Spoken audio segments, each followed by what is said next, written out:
Um, I'm assuming you're all here to learn about safecracking. If you're not, go somewhere else. What the kind of safecracking I'm going to be talking about is safecracking with a trace, which means not this sort of thing. This is a safe being opened with a thermic lens at UL Labs. It's very, very flamboyant, very destructive, lots of smoke, fire, and works very quickly. But it's also not very cool because the safe doesn't work afterwards. I'm going to be talking about non-destructive entry. This means, for example, manipulation. Manipulation could be twiddling the dial while you listen to the tumblers move. It could also be picking the lock. If the safe has a key to it, then you can pick the lock, usually. You could x-ray the safe.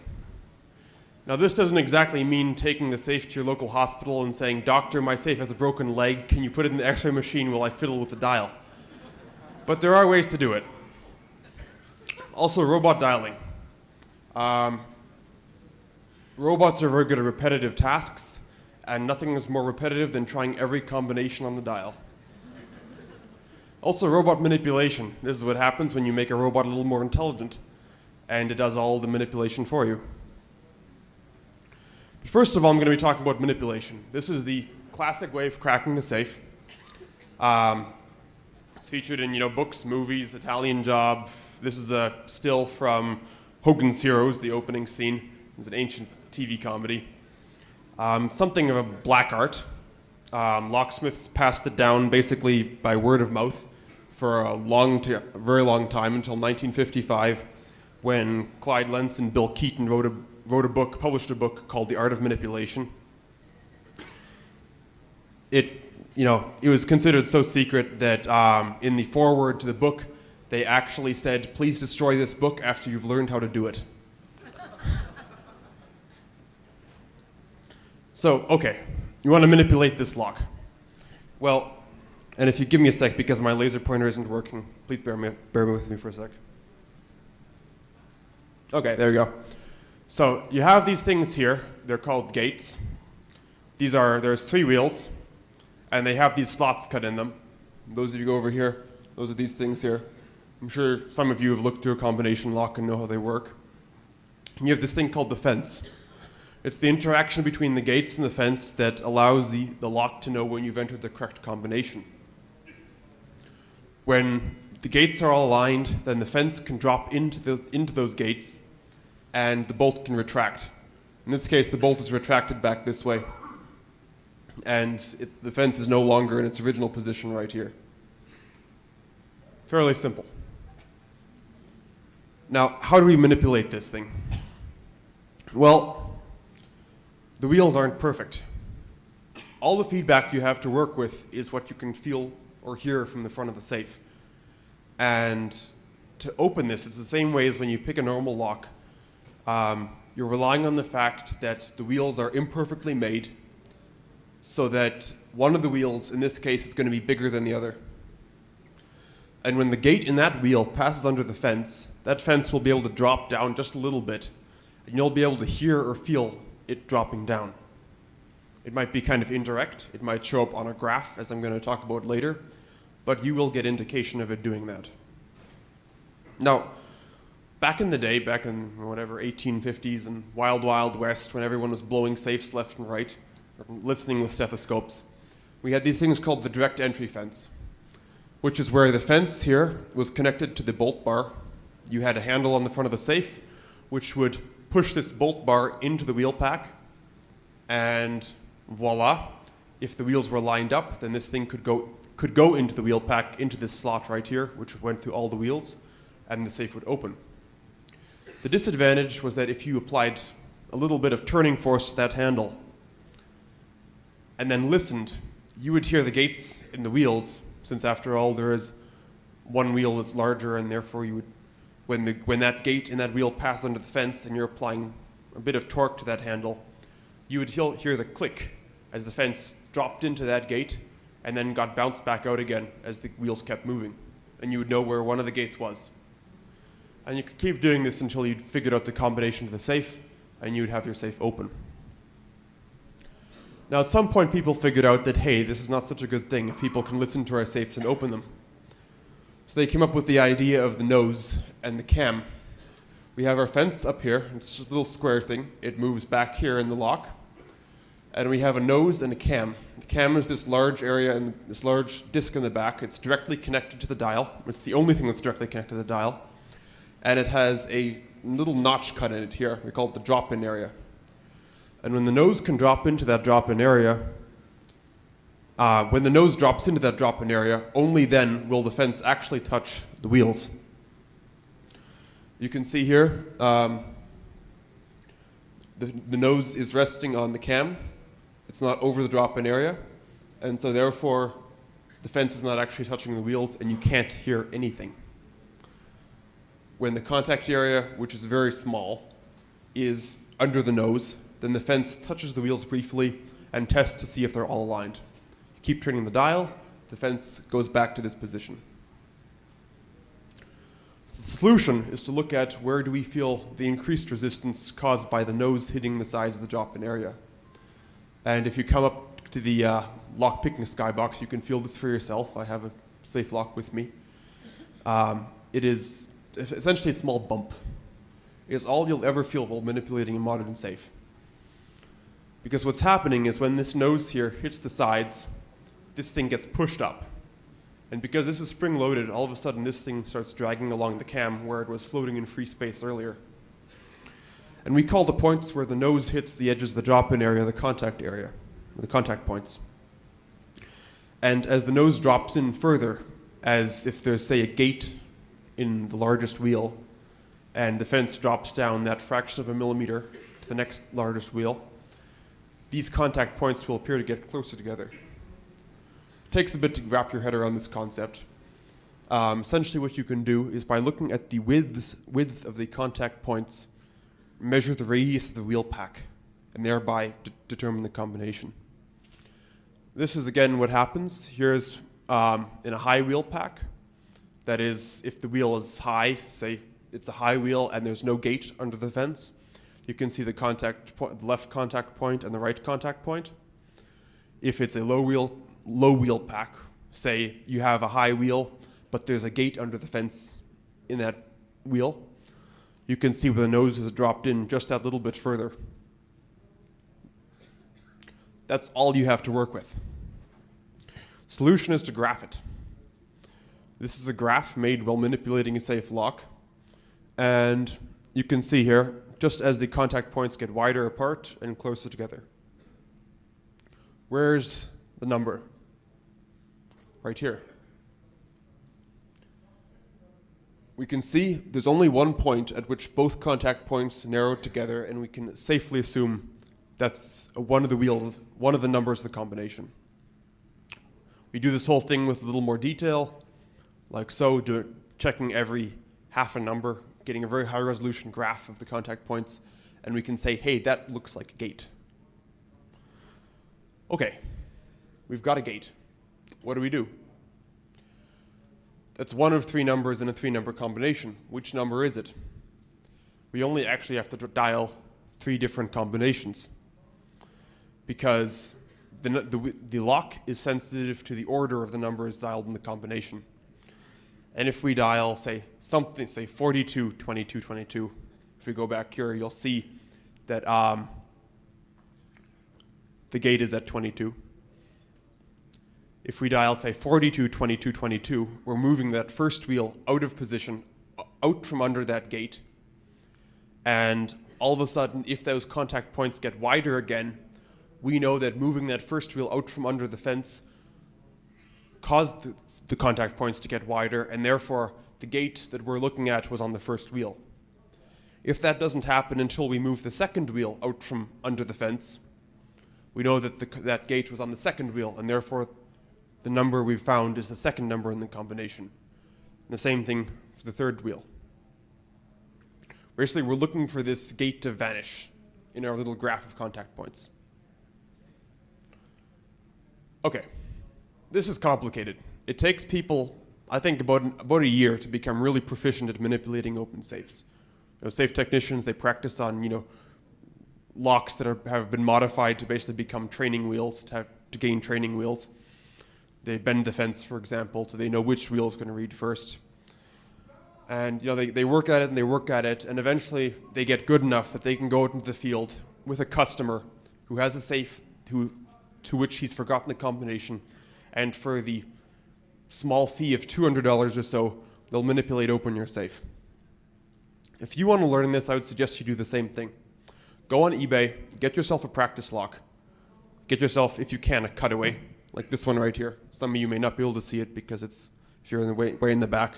This is a mounted cutaway lock by Sargent & Greenleaf. It's a standard safe lock. Cost me about $40. I think the price has gone up since then. And really, read some of the books and stuff and teach yourself how to do it. Other thing you might be tempted by are manipulation aids. These are basically gadgets which allow you to read the dial to a great deal of precision. You can, say, determine where those contact points are to within 1,000th of a dial graduation because they use lasers and other crazy things, optical character recognition. I think they're cheating. All right. So, if I'm the US government, or for that matter any government, and I'm storing lists of all the spies in other countries in my safes, I don't want those other countries to be able to sneak a spy into my organization, manipulate open the safe, photograph the list of spies, and then bring that photograph back to their home country for those spies to be taken care of without those spies knowing that they've been compromised. So, what people tended to do back in the day, they put time locks on their safes. This was inspired by a locksmith. This was back before manipulation had ever been published, probably 20s, 30s, I don't know the exact date. This locksmith had gone crooked. He decided he couldn't make enough money as a legitimate locksmith, and so he would take his manipulation skills and start breaking into jewelry shops and manipulating open the safes. Well, he had a lot of practice under his belt, and he could do it. And the insurance companies weren't very happy when all of a sudden all these jewelers started reporting missing jewelry without any evidence that their safes or jewelry shops had ever been burgled, forcibly opened. The US government heard about this and said, uh-oh, if that crooked locksmith can do it, then so can the spies. And they put time locks on all their safes, which meant that on Friday night, your clerk would set the time lock so that the safe would not open until Monday morning. This is very good because over the weekend you would not have to post a guard at the safe and you would not have to worry that the guard was crooked because the time lock was generally considered infallible. Unfortunately, Pearl Harbor happened on a Sunday. And so the battle plans were locked away in time-locked safes that dreadful day, and the generals were scurrying around looking for their battle plans, which were all safe and secure by the time lock.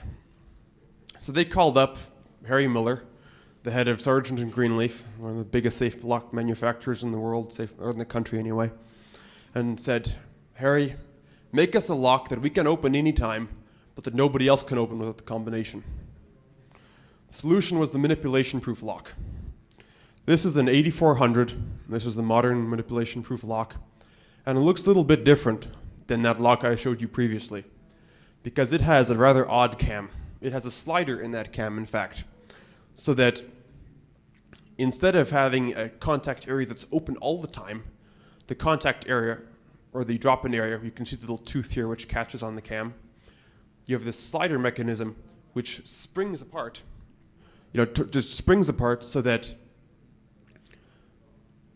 when you turn the dial to 0, you turn a little butterfly knob in the middle of the dial, locking the dial in place, but then allowing the nose to drop in to the drop-in area. And the dial is locked such that you can turn the dial just far enough to open the lock, but not far enough to hit the contact points. And so it's not actually possible to derive any useful information from this lock, and is therefore not possible to manipulate it. Nobody, in fact, has ever been able to manipulate an 8400 to the best of my knowledge. There's no published technique in any case. Okay, so you're the KGB engineer whose job it is to figure out how to get all those lists of spies from the clutches of the CIA. What are you going to do? You can't manipulate open the safes, and if they find out that the lists have been compromised, they'll get their spies out of there before you can catch them. Well, you can X-ray the safe. This sounds like the stuff of a spy movie, and in fact it is. The writers in one James Bond movie had the same idea, or at least heard about the technique and featured it in Moonraker.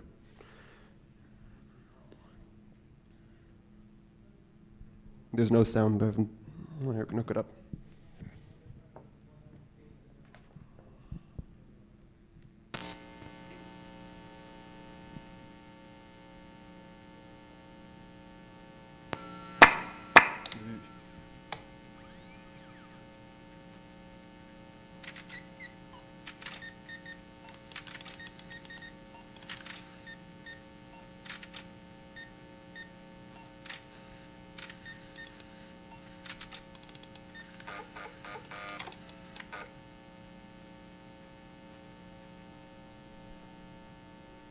Now, in reality, you're not going to fit an X-ray machine into your cigarette case.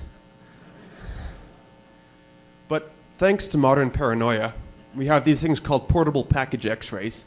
This is one made by SAIC. And the idea is that if you're an installation that cares about security, you think you might be getting pipe bombs in the mail, you can set this thing up in your mail room, and you can X-ray all your packages and see that, in fact, there is a pipe bomb in this package. Well, if you get your hands on one of these and you put the detector behind the safe and this X-ray source in front of the safe, and you play with the dial, you'll get a nice video feed of the wheels turning on your LCD screen, and you can line them up. Quite simple. You may not be able to have children afterwards, but you'll have opened your safe. Now, like anything, there's a counter to this too. And now the buzzing's gone away, I'll disconnect my laptop. So these guys at Sergeant Greenleaf said, okay, they're X-raying these safes, what can we do to prevent it? And this little war of wits ensued in which people put lead ball bearings around the dials to absorb the X-rays and scattered them. And people developed, image processing techniques to get around the ball bearings and put more ball bearings in there and everything else. And eventually the guys at Sergeant Greenleaf made their safe wheels out of plastic. Or Delrin in this case. Quite effective. Rumor has it the Soviets eventually came up with an X-ray machine good enough that they could even X-ray this lock. I don't know if that's true. But say you don't have access to this crazy X-ray machine and you have to get the safe open. Say you're a locksmith who's been called to a client site and you've been too lazy to learn manipulation, but you still want that $200 of cold hard cash for getting that safe open. You can use a robot dialer. And this is a device which will try every combination on the dial. Now there are three numbers in the average combination in your basic safe lock. And the numbers range from 0 to 100, or 1 to 100 actually, 0 to 99. So in theory, that's 1 million possible combinations to try. Rather a lot. Well, as it turns out, there are these things called mechanical tolerances. There's no such thing as a perfect lock. And in reality, there might be 100,000 or 200,000 possible combinations that you actually have to try. And if you play around with your programming and get some clever engineers, you can in fact design your auto dialer so that it doesn't have to run through every dial the combination from scratch every time. It can say dial 36, 45, 72, 36, 45, 75, 36, 45, 78, so on and so forth, without having to dial the 36 and the 45. Or whatever I said was the first two numbers, I forget. Well, okay, this will take about 4 to 40 hours, which means you come in there on Friday night when they're closing up shop and feeling frustrated because everything's locked away in the safe. You say, okay, I'll bring out my magic robot dialer. You hook it up to the safe. You come back Monday morning and the safe is open. The problem is, what if your customer is a really shady type and he figures whatever's in the safe is worth less than the robot dialer? And you don't really feel like leaving it at this particular shady's customer's premises for the whole weekend for him to play with, or his kids. You can use robot manipulation. This is the Moss Hamilton soft drill.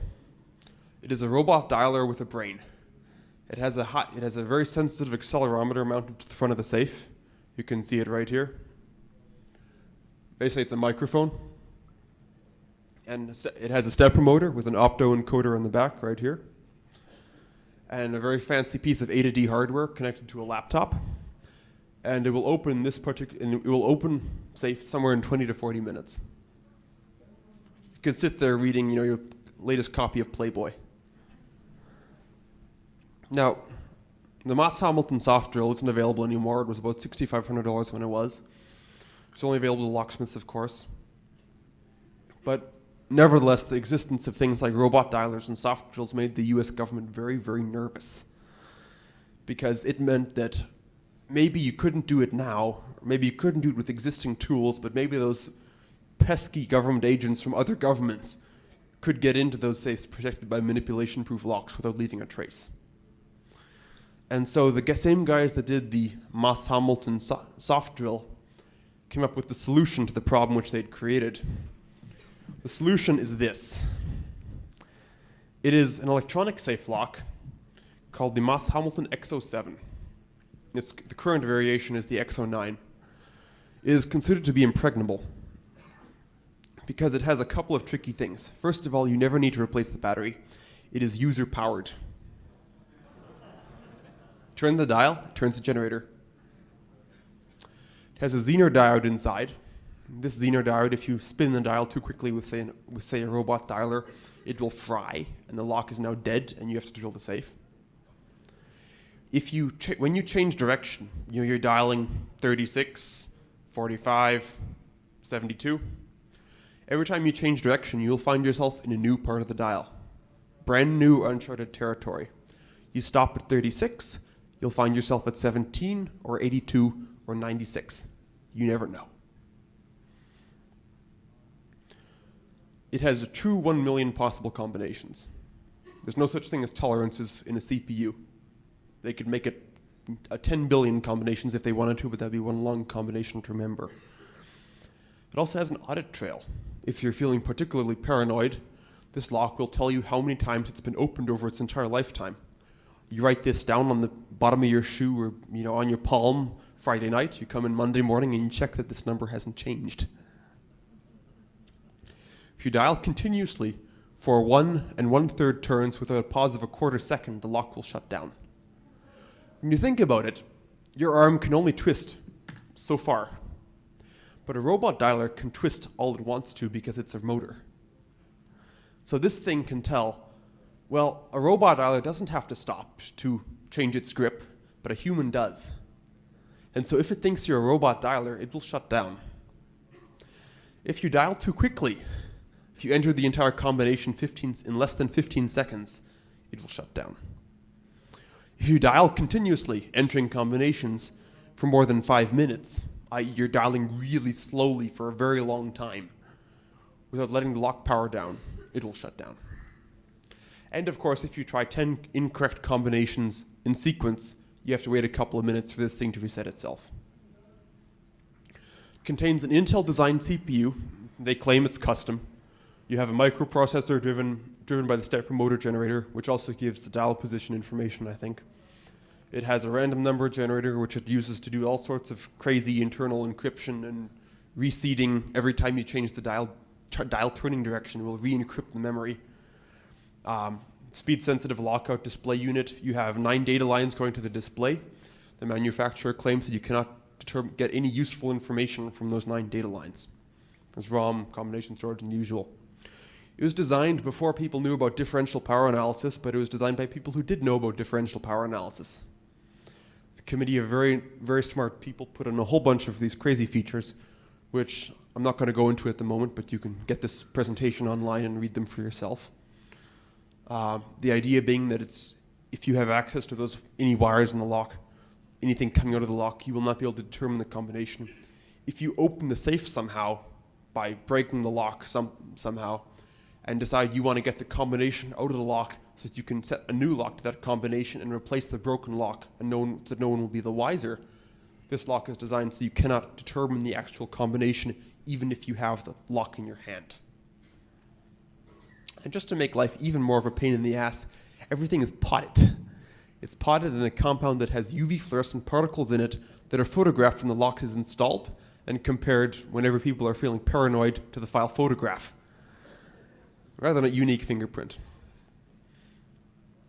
If you made a robot dialer to open this lock, you used OCR or tapped into those data lines, to get through half the combination space would take you about 190 days. To quote the guy that was up here in the previous talk, he wrote the great book on these subjects, in reality there's no such thing as a surreptitious entry. If you don't have the combination, you're not going to get into the safe. Or you will not open the lock. You can drill the safe, but you can't open the lock.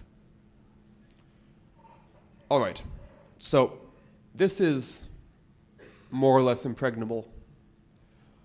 What about an easier way of getting into safes? What if you say you're not going into a government agency which has these things everywhere, but you just want to get the contents of a safe?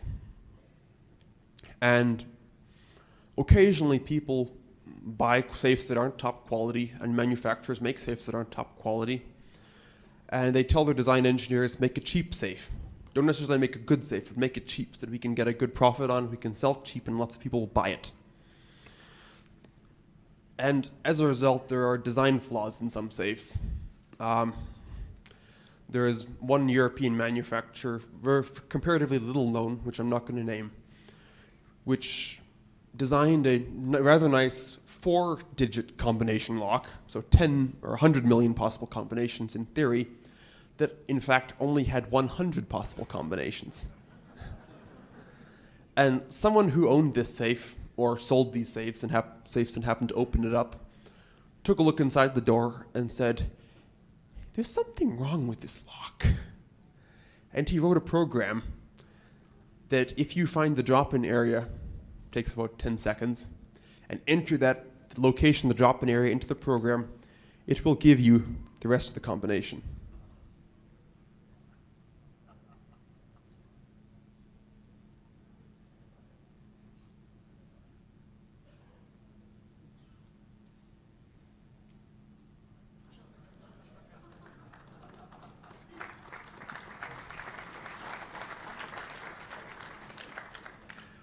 All right. I wouldn't buy that safe if I were you. So, are safes secure? I mean, that's really the big question. You're putting your cash, gold bullion, drugs, precious family heirlooms, Henry XVI cognac, whatever, into the care of this manufacturer by buying their safe and putting your stuff inside of it. Safes have been in development for a very long time, and this is a very well understood field. If you buy a quality insurance rated safe and a burglar alarm, because you can get into any safe, it would simply take time. Safes are a means of slowing the burglar down to the point that the cops will get there before the burglar has got the safe open. That is what a safe does. If this safe is somewhere in the middle of nowhere, you have no burglar alarm, then that safe had better be sturdy enough that the effort to get into that safe will be so great it's not worth it compared to the value of the contents inside. If you buy a high security safe, if you decide to go into the jewelry business, for example, you need to know what kind of safe you're going to get. But you will also, if you get a high security safe, know exactly how long it will take a burglar, at the very least, to get into that safe so that you can then make sure the cops get there in time, that your alarm system is good enough, that the signal, that the whole chain of event that ends in the cops showing up with guns drawn or sleepily walking with a donut in their hand will happen quickly enough to catch that burglar in his tracks. If you get a high security safe, a really good safe will be UL rated. Underwriters Laboratories test safes just like in that first slide with that flaming thermic lance. And they rate their safes according to what they can withstand. TL15, the basic rating, this was the basic high security safe, means that with tools, drill, chisel, hammer, pry bar, whatever, it will take at least 15 minutes to get into that safe. TL30 is exactly the same. It'll take 30 minutes to get into that safe.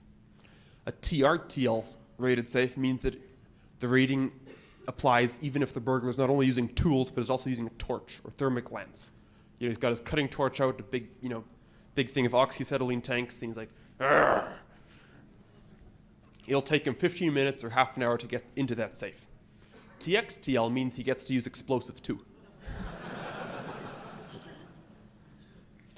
And of course, the slower the cops, the bigger the safe you get, and the more expensive and the heavier. TL-rated safes start at 750 pounds. I hope your floor is sturdy. Standard safe locks are rated for 2 hours manipulation resistance. This means that this long and involved process of manipulation, which I demonstrated or talked about earlier, will take 2 hours. There are people who can do it more quickly. At the Safe and Vault Technicians Association conference, there is an annual speed manipulation contest, like the speed picking contest here in our very own convention. And people have been known to manipulate these locks open in 5 minutes. They've also been doing it for 30 years and have uncanny talent. But with a normal safe lock, you can assume it will take about 2 hours to get it open, or 10 hours if you're an amateur and don't know what you're doing. But above all, fire safes are not burglary safes. You'll see this over and over again, and it's really true. Your average Sentry fire safe can be opened with a pry bar and a drill in a minute or 2 minutes. A cheap, not even fire-resistant safe can be opened with a can opener. I'm not kidding. I've seen a video. You don't want to keep your stuff in there. So buy a good safe. If you want to find out a little more about how to manipulate safes, how to crack safes, Lock, Safes, and Security, it is the book, the reference. The Dutch call it the Bible. The Dutch lockpickers anyway. If you buy one book, drop your $200 on this one, or $250 if you get the electronic version, whatever. I don't know what the price is, $225, $250. It's highly worth it. The electronic version is normally $350 if you don't get it at the conference. This way you get a search function, you get instructional how-to videos, all sorts of fun things. If you can't afford Lock, Safes, and Security, there is Safecracking for the Computer Scientist. This is Matt Blaze's excellent free guide, crypto.com/papers. It is a free guide, great pictures. I stole a lot of the pictures in this talk from that paper, which will tell you what you need to do to manipulate open a lock. If you decide to go into the business, there's the National Locksmith Guide to Manipulation, which talks a lot about the in-depth details, how safe locks can fail, the different kinds. There are a number of different kinds to watch out for, Yale friction fence and crazy things like that, which is definitely aimed at the practicing locksmith. If you want to find out more, you can send me an email. Manipulation.proof@gmail.com is my email address. Questions?